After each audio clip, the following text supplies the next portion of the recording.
Muy bien, entonces los Enterprise Java Beans son un componente importante dentro de la plataforma Java Enterprise Edition.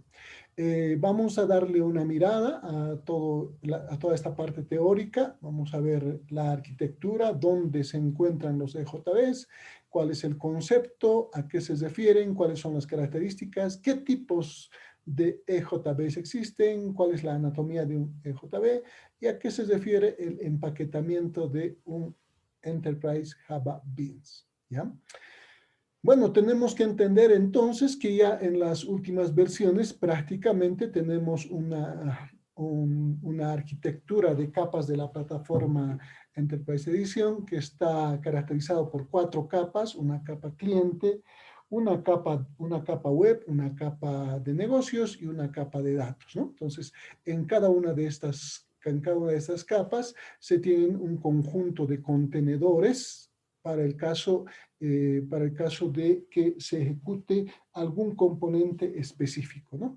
Cuando trabajamos con los Enterprise Java Beans, con los EJBs, estaríamos hablando de la capa de negocios. En la arquitectura Java Enterprise, entonces, los Enterprise Java Beans son las clases más importantes donde se programa la lógica del negocio. Entonces, podríamos decir que va un poco más allá, ¿no? Estas clases, estas clases EJB tienen la posibilidad de tomar diferentes comportamientos de tal manera que puedan ir apoyando a las otras tecnologías que forman parte de la plataforma Java Enterprise Edition.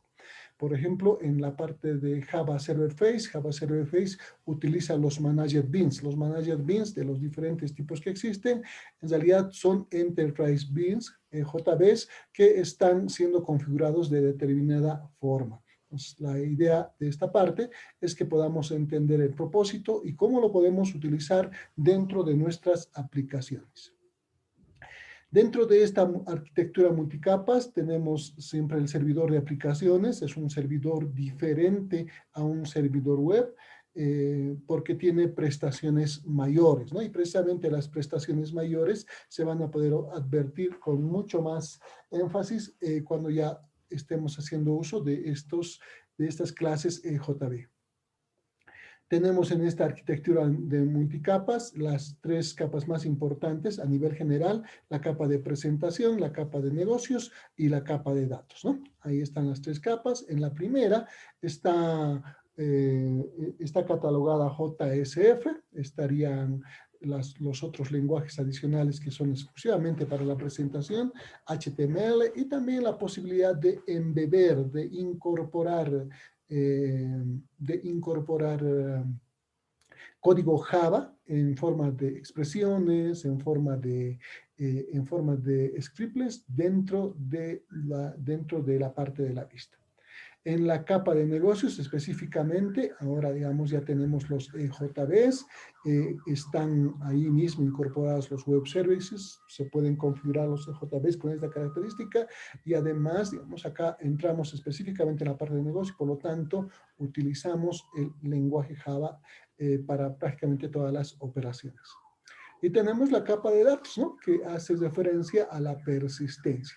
Cuando hablamos de persistencia, estamos hablando de una tecnología que nos permita trabajar desde clases, transformar las clases y colocar directamente toda la información en la base de datos. El desarrollador lo único que hace es programar utilizando los diferentes objetos. Tenemos otra tecnología que es JPA, que maneja entidades, que también está basada en los Enterprise Java Beans, ¿no? O sea, en realidad una entidad no es otra cosa que un EJB que tiene un cierto tipo de anotaciones que hacen que estas clases ahora se llamen entidades y estén estrechamente relacionadas con las tablas. Y adicionalmente vamos a tener la tecnología ORM, que sería el mapeo objetos relacional, que nos va a permitir enlazar tanto estas clases que son entidades con una tabla de tal manera que los desarrolladores o el desarrollador trabaje exclusivamente con objetos. Lo que hemos estado haciendo durante el curso, ¿no? O sea, poner un objeto o poner datos en un objeto y el dato lo insertamos, ¿no? Colocamos un insert o colocamos un edit y ya, prácticamente no hacemos nada.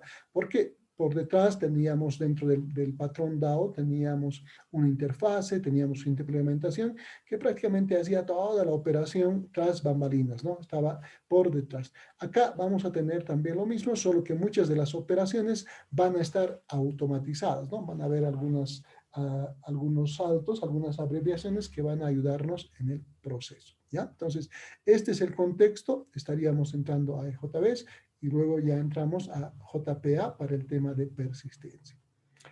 La forma en que trabaja es que las diferentes capas se van comunicando, ¿no? El JSF hace uso de EJB y el EJB hace uso de JPA si fuera necesario. De igual manera, vuelve toda la información a través de la misma ruta hasta llegar al usuario. Entonces, acá tenemos un recorrido completo de cómo el usuario utiliza las interfaces, pasa por el EJB, pasa por JPA y regresa hasta el usuario nuevamente, ¿no? Entonces, JSF es una tecnología también que básicamente está orientada a la parte de la presentación.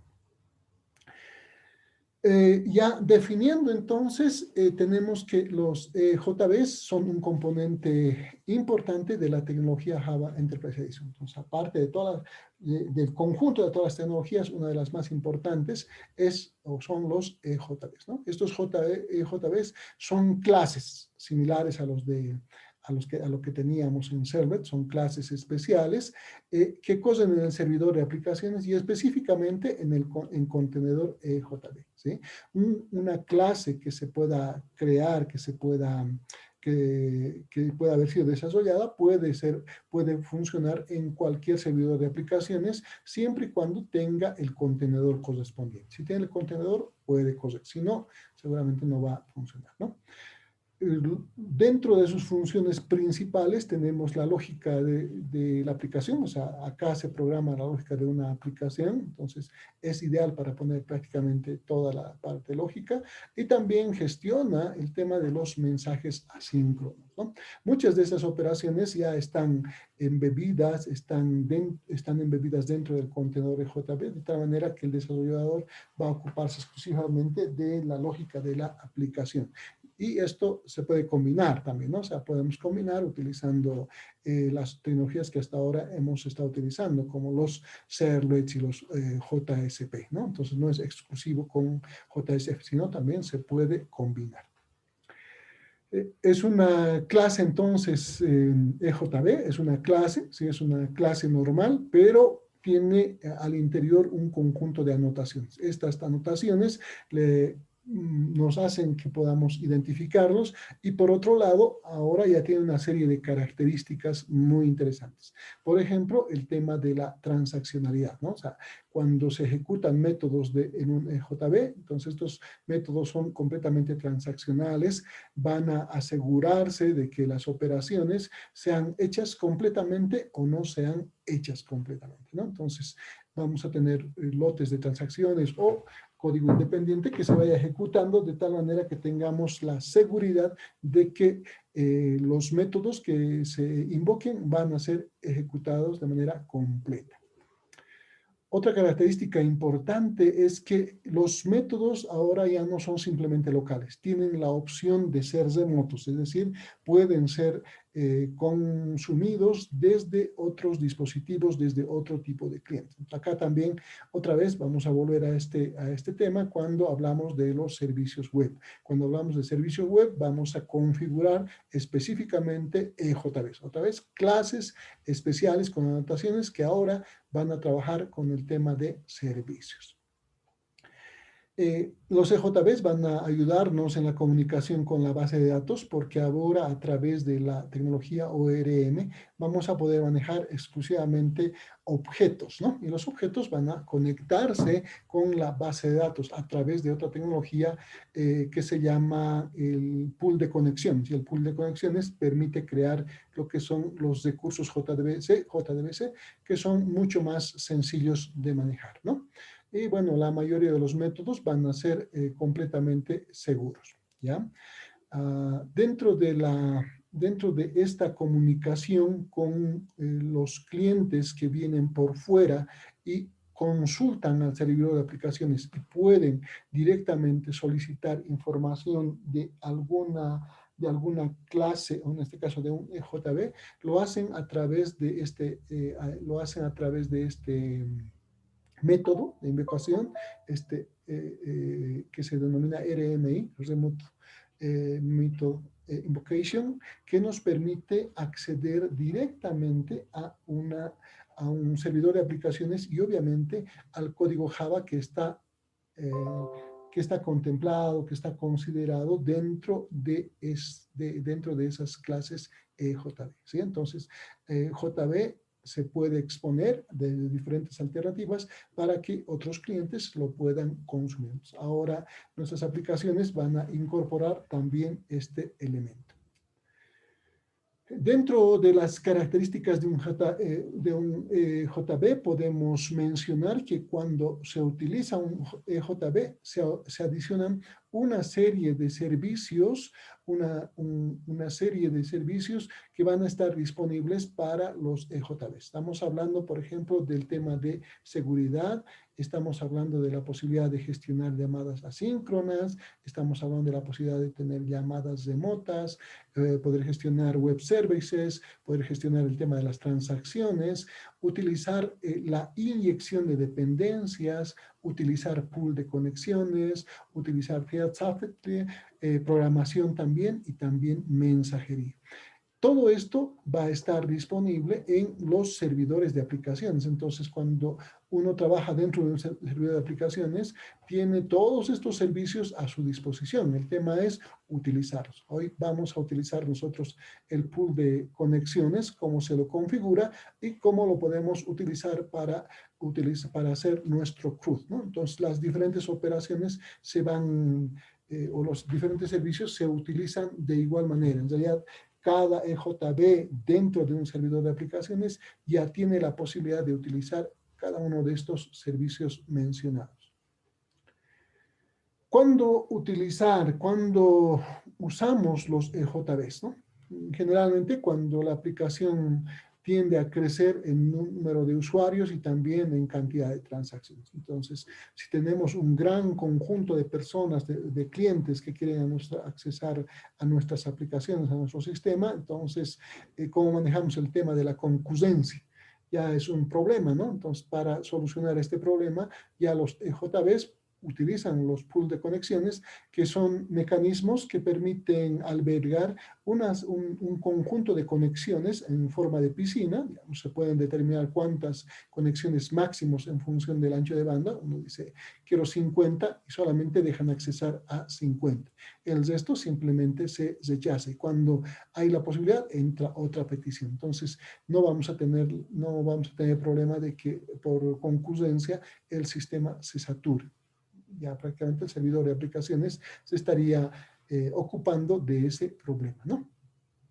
Otra situación es que las aplicaciones de misión crítica sabemos que tienen que mantener una base de datos con información íntegra, ¿no? Entonces, precisamente las transacciones ayudan a garantizar la integridad de los datos dentro de una base de datos. En este caso es importante utilizar EJBs, ¿no? La aplicación tiene una gran variedad de clientes. Si se trata de clientes, podemos hablar de aplicaciones web, podemos hablar de aplicaciones móviles, podemos hablar de aplicaciones desktop que hacen de cliente. Entonces, si son diversos los clientes, es importante que se considere el uso de los EJBs para la implementación de la lógica del negocio. ¿Cómo se configura y cuáles son los tipos de EJB que tenemos?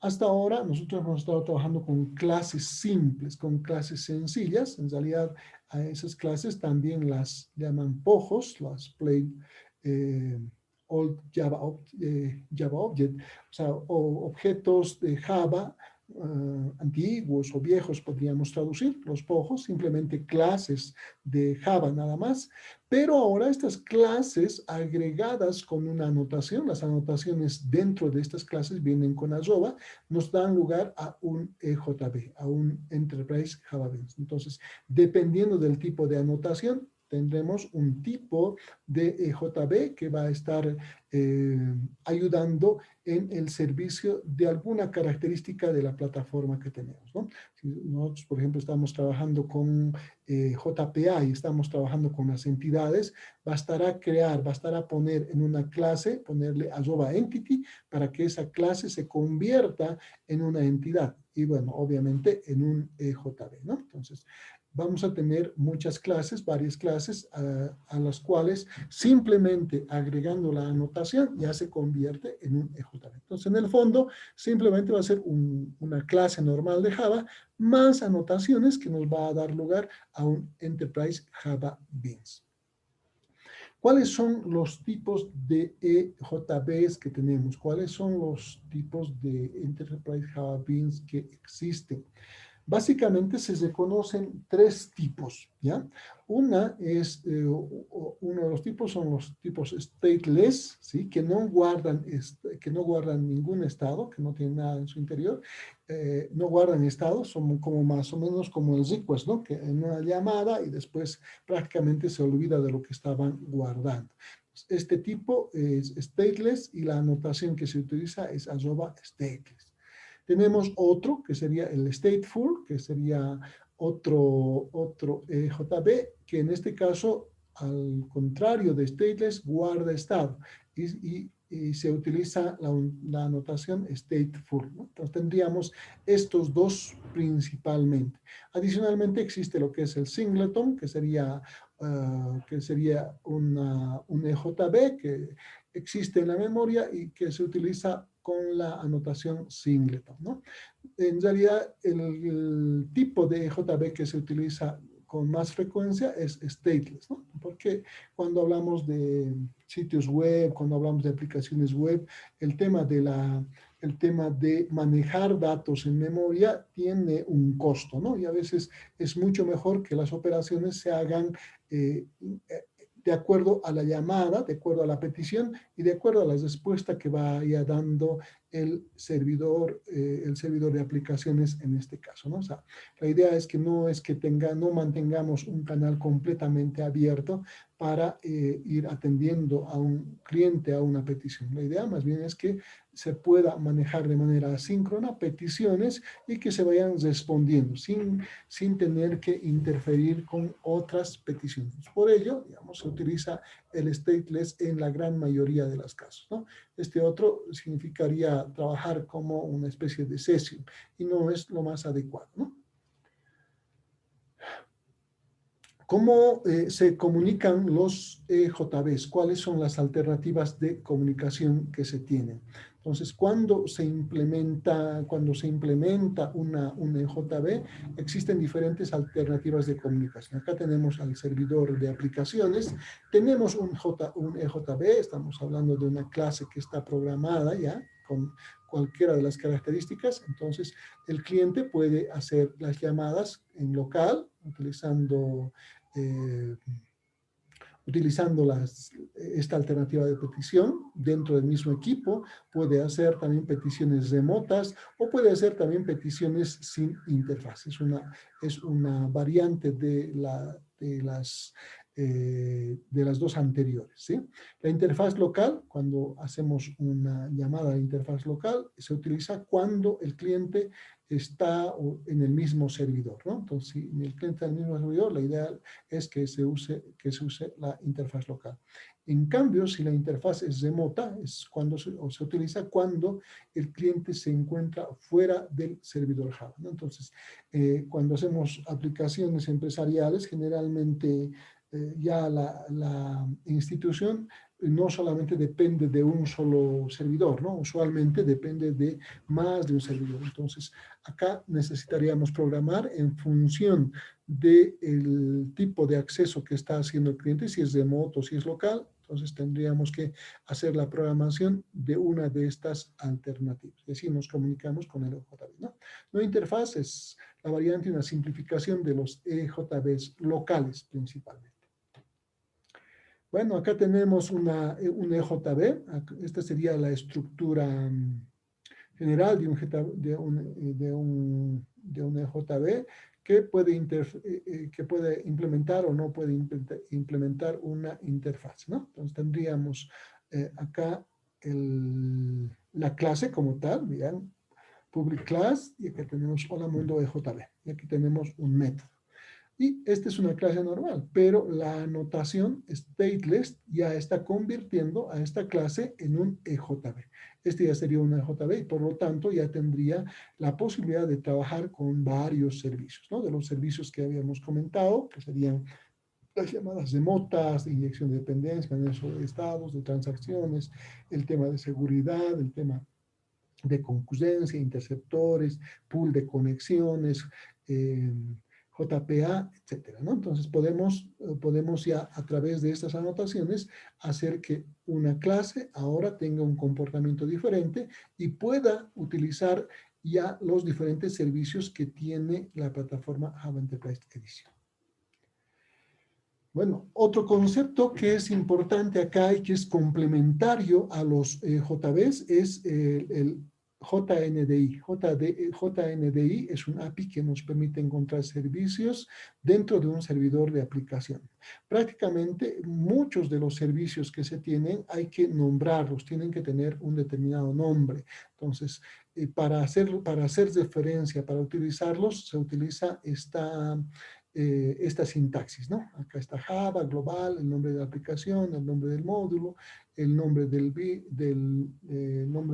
VIA, en este caso de la clase, y si hay una interfaz calificada, también se puede colocar opcionalmente, ¿no? Entonces, JDNI es otro de los elementos importantes que lo vamos a utilizar hoy día para hacer referencia a un recurso de conexión, para que, bueno, ya se pueda utilizar dentro de las operaciones que tenemos, ¿ya? Bueno, otro concepto que hay que tocar es el tema de la inyección de dependencia. La inyección de dependencia, se habla bastante de este concepto, es un concepto muy importante que nos permite incluir dentro de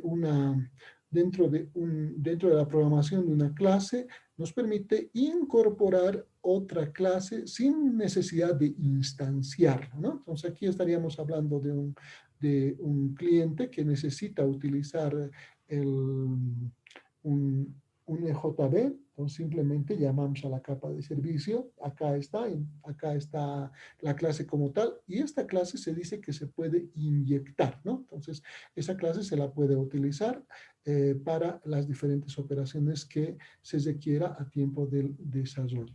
Este sería el proceso genérico, ¿no? La posibilidad de inyectar cualquier clase. Es lo que hacíamos siempre, digamos, podemos utilizar cualquier clase, pero al utilizar cualquier clase tenemos que instanciar, normalmente instanciamos, pero ya en este caso no es necesario instanciar, simplemente hacemos uso de la otra clase especificando que se trata de una inyección de dependencias, ¿sí? Entonces, este tipo de llamadas a EJBs específicos se puede hacer de manera remota y se puede hacer también de manera local. Las anotaciones que se utilizan, tenemos dos anotaciones, puede ser JB, que sería cuando se hacen llamadas remotas, e inject cuando se hacen llamadas a nivel local. Entonces, a eso se refiere esto de la inyección de dependencias, que es una característica muy importante cuando se trabaja con JBs. Otro aspecto es que al ser que una clase ahora se convierta en JB, en un Enterprise Java Beans, ahora tiene la posibilidad de acceder a un conjunto grande de servicios, ¿no? Entonces, todos estos servicios estarían disponibles para trabajar con un JB. Entonces, ahí hablamos de los servers, de JSP, de JSF, de CDI, de JB, de JTA, de JPA. Todo esto es un perfil básico que deben cumplir los servidores de aplicaciones. Entonces, se garantiza generalmente estos 8 servicios y, bueno, los servidores de aplicaciones mucho más grandes, mucho más potentes, garantizan también estos otros servicios adicionales.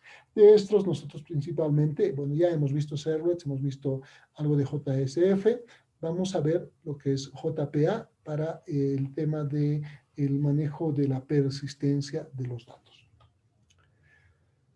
En en este perfil de Java Web o en este perfil de servicios que los servidores de aplicaciones ofrecen.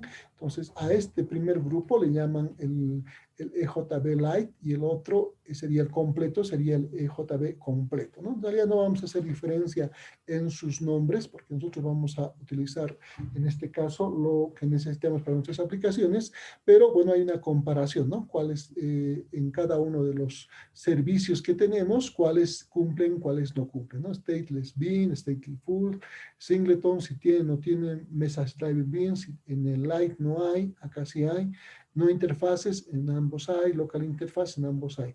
Remote interface, en el Lite no existe, web service interface tampoco existe, en el otro sí existe, ¿no? Invocaciones asíncronas, no existe en el Lite, en el otro sí existe. El otro lado es mucho más completo. Entonces, aquí pueden haber algunas de las operaciones que no estén completas. Ahora, ¿cuándo vamos a tener que revisar esta situación? Si es que el servidor tiene todos los servicios o no, o soporta todos los servicios o no, es cuando utilizamos un servidor de aplicaciones, ¿no? Entonces, dependiendo si es Glassfish, si es Apache Tomcat, si es Payara u otro, entonces ya vamos a requerir cuáles servicios están disponibles, ¿no? Entonces, Glassfish estaría prácticamente con todos los servicios. En Apache Tomcat, algunos de los servicios no están, ¿no? Entonces, estaríamos en esta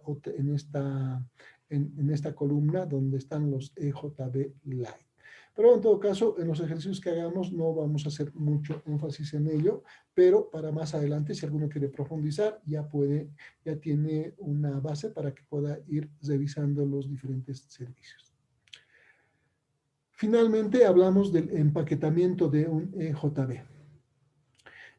Los EJBs, así como todas las clases, pueden ser empaquetados dentro de un archivo con extensión WAR, ¿sí? Entonces, una clase, una clase en este caso un EJB, tiene la posibilidad de ser empaquetado, ¿sí?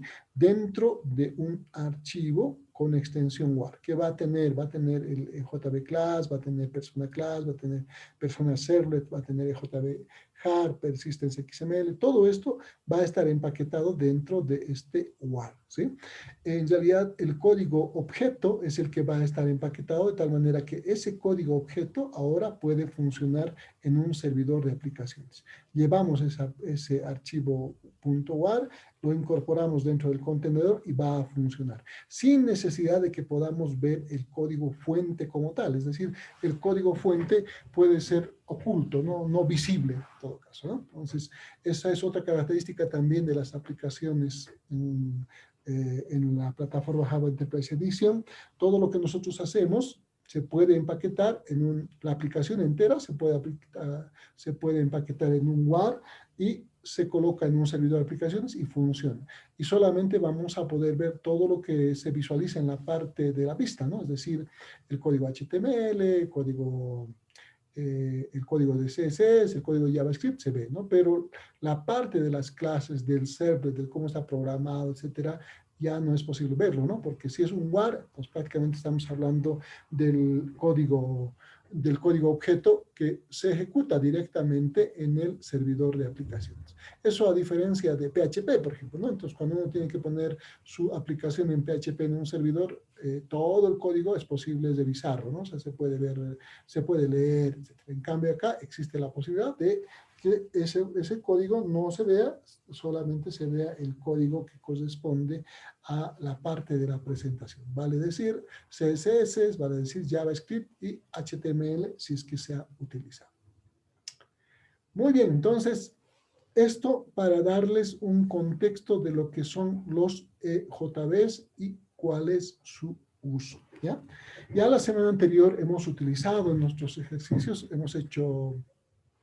hemos trabajado con JSF y por ende ya hemos hecho uso de algunos EJBs, ¿ya? Entonces el día de hoy vamos a completar esa parte en nuestro ejercicio para mirar una demostración prácticamente automática de la construcción de un conjunto de CRUDs que puede servirnos para más adelante, para poderlo estudiar, para poderlo cambiar, etcétera, ¿ya? ¿Alguna consulta, por favor, antes de pasar al ejercicio?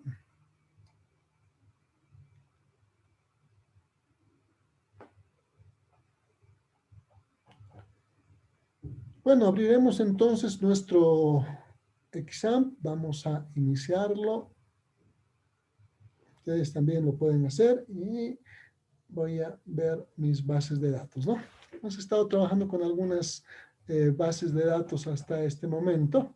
Tenemos la base de datos B de ventas. Hemos trabajado con clientes, con productos, con usuarios y hemos estado trabajando con ventas, que era un archivo que estaba relacionado con estas tablas, ¿no? Hemos hecho CRUDs para cada uno. Hemos trabajado con el patrón DAO y hasta este momento me imagino que todos ya pueden hacer por lo menos un CRUD de cada una de las tablas utilizando este patrón. Vamos a avanzar un poquito más y hoy día vamos a utilizar JSF para generar prácticamente de manera automática una aplicación completa a través de lo que se llama, o a través de lo que tiene en la base de datos y a través del uso del pool de conexiones, ¿ya? Pool de conexiones es un elemento súper importante que hoy lo vamos a trabajar. Conexiones.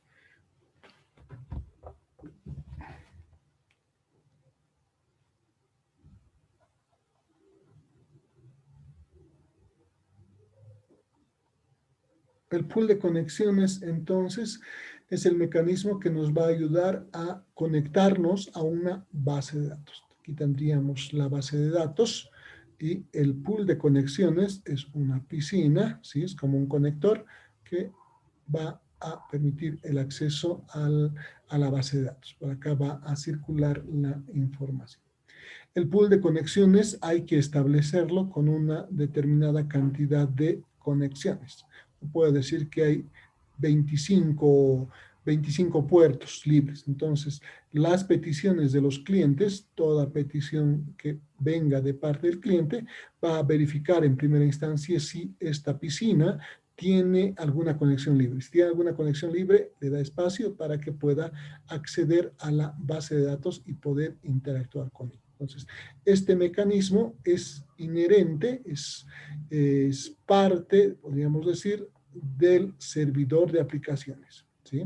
Entonces, el servidor de aplicaciones tiene una parte donde se encuentran los recursos y en los recursos tienen generalmente el recurso, el nombre del recurso, un JNDI, un identificador, y tiene un pool de conexiones asociado, pool de conexiones. En realidad, el JDNI va a hacer uso del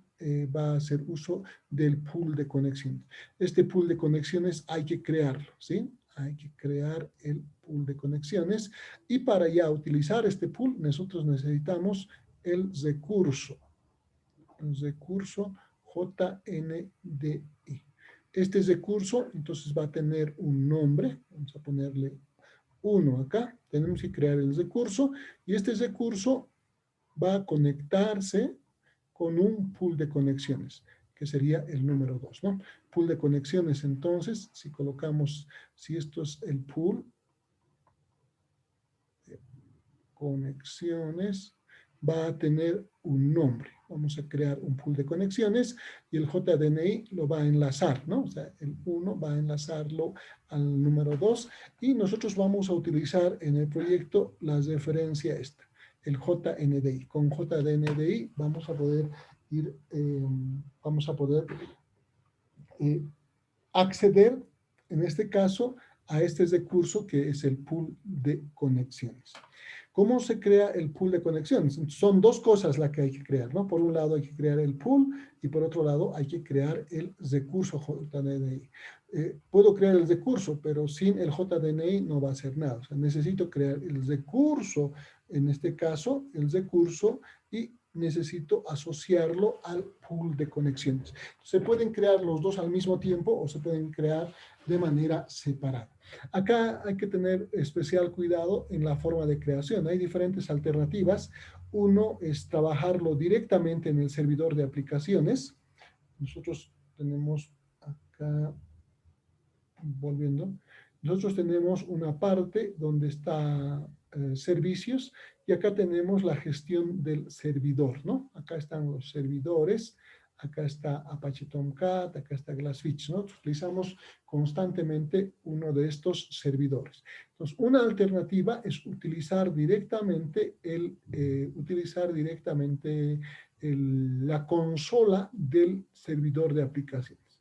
Voy a ejecutar este proyecto así tal cual vacío para que el servidor se inicie y que me pueda ayudar a que pueda visualizar esta situación. Ahí está Glassfish, como siempre, iniciándose. Esta es la primera vez que se inicia entonces el día de hoy, por lo tanto demora un poco.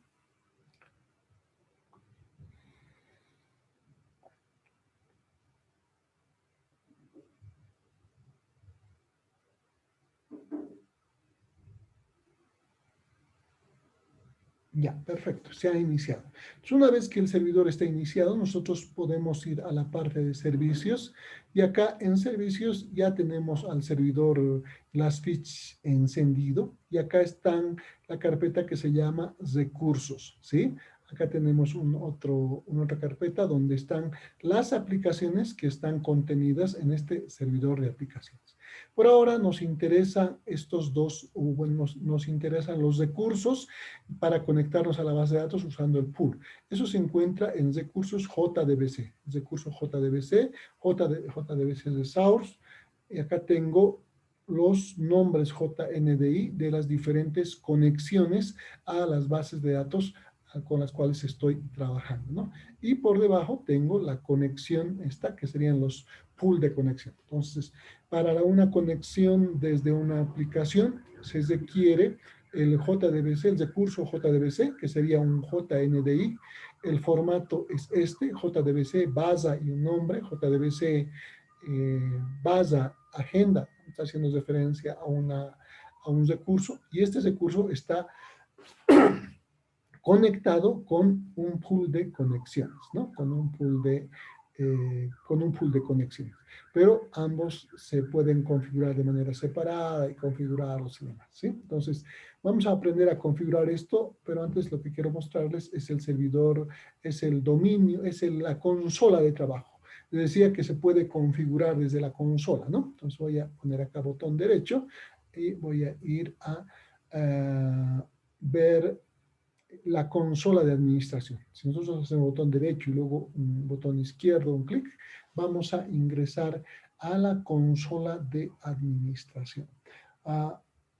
Vamos a ingresar entonces a la consola de administración de Glassfish. La mayoría de los servidores tienen una interfaz similar que les permite gestionar todas las opciones que tiene el servidor de aplicaciones. Y acá nosotros podemos observar que están nuestros recursos JNDI, están los recursos JDBC también, y acá en los recursos JDBC podemos encontrar los diferentes recursos que están creados hasta este momento, ¿no? Podemos ver, por ejemplo, mi agenda. Vamos a ver, acá está mi agenda, está conectado a un pool de conexiones. El pool de conexión, el pool se llama pool agenda y está por aquí, ¿no? Entonces, están conectados ambos. Puedo eliminar también estas conexiones. Si nosotros hacemos un clic por acá, aquí tendrían las diferentes conexiones. Quisiera eliminar esta conexión y puedo ponerle delete, ¿no? Y simplemente aceptar. Se ha eliminado. Esta también la puedo eliminar, delete. Y se ha eliminado. Y bueno, el pool de conexiones estaba conectado con este. También lo puedo eliminar. Pool agenda, delete.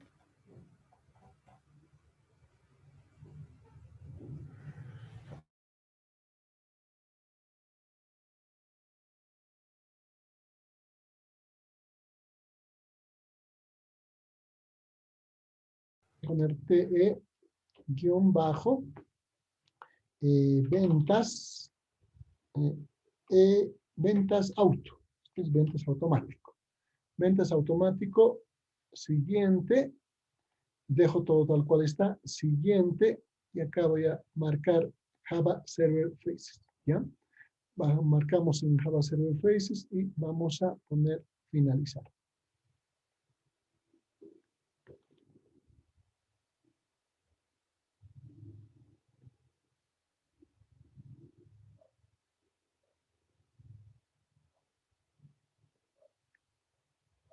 Ya está. Pues ahora que ya tengo el proyecto, quiero crear el recurso JDBC, que sería una de las tareas a desarrollar. Pero antes de crear, voy a verificar si tengo conexión. Voy a base de datos. Esta es mi base de datos ventas, botón derecho conectar. Ok, ya está establecida la conexión. Veo, sí, todo está perfecto. Ahora sí voy a crear la conexión. ¿Ya? Vamos a volver a proyectos. Botón derecho, nuevo, other, y acá hago en Glassfish. Voy a conectar, voy a hacer el recurso JDBC para Glassfish. Pongo JDBC Resource, recurso JDBC. Siguiente, acá voy a crear otro. Tengo uno creado, pero voy a crear otro. Un nuevo pool de conexiones. ¿Qué le vas a llamar? Vamos a llamar mi venta 1. Le voy a poner, ¿sí? Mi venta 1 para diferenciarlo del otro que tenía. Vamos a poner siguiente. Siguiente nuevamente y nombre de pool de conexión. Pool, mi venta 1. Pool, mi venta 1. Y acá tenemos que especificar de qué base de datos o con qué base de datos vamos a conectar. Vamos a conectarnos con BD Ventas. Aquí está BD Ventas y ponemos siguiente. Ya está. Acá en este cuadro vamos a poner en tipo de recurso, vamos a colocar conexión pool data source. Por favor, Java SQL, conexión pool data source. Ya está. El resto lo vamos a dejar tal cual está. Siguiente y finalizar. Ya habría creado mi recurso JDBC, pero sé que no se registra directamente, ¿no? Entonces voy a ejecutar la aplicación por única vez, en este caso, para que pueda registrarse o para que pueda considerar el recurso JDBC que acabo de crear.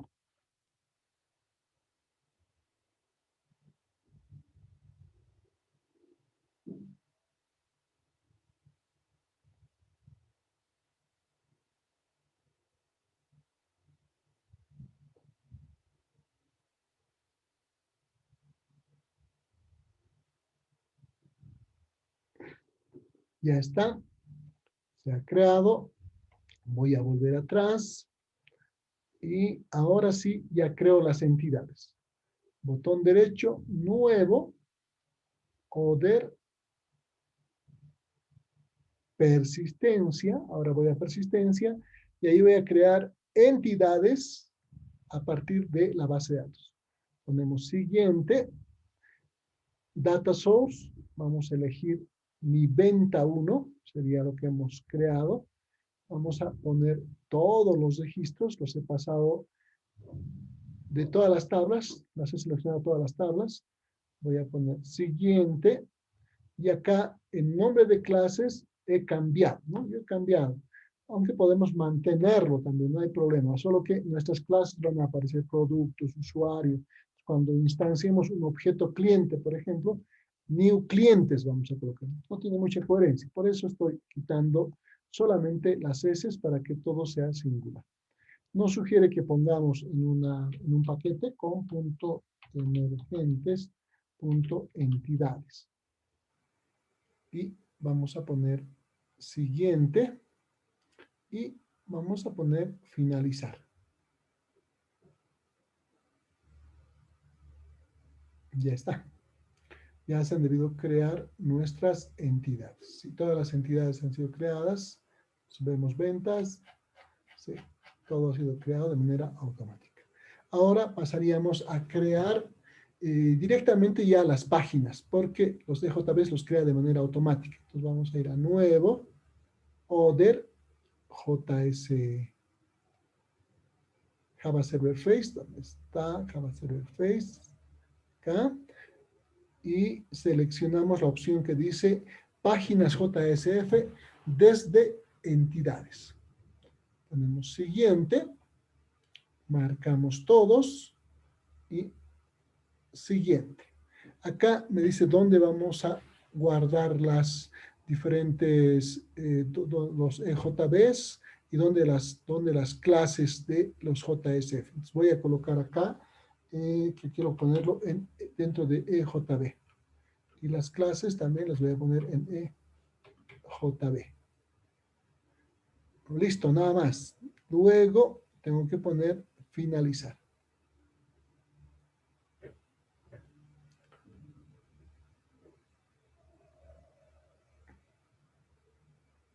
Y aparentemente ya ha creado, ¿no? Vamos a ir a ver al index. Aquí están todas las opciones y ejecutamos.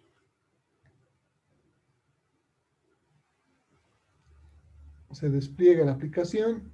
Clientes, se muestra clientes. Productos, se muestra productos. Usuarios, se muestra usuarios. Y ventas también se muestra. Ese sería el proceso, en este caso, de creación de estos JSF de manera automática. A ver ahora sí cómo les ha ido.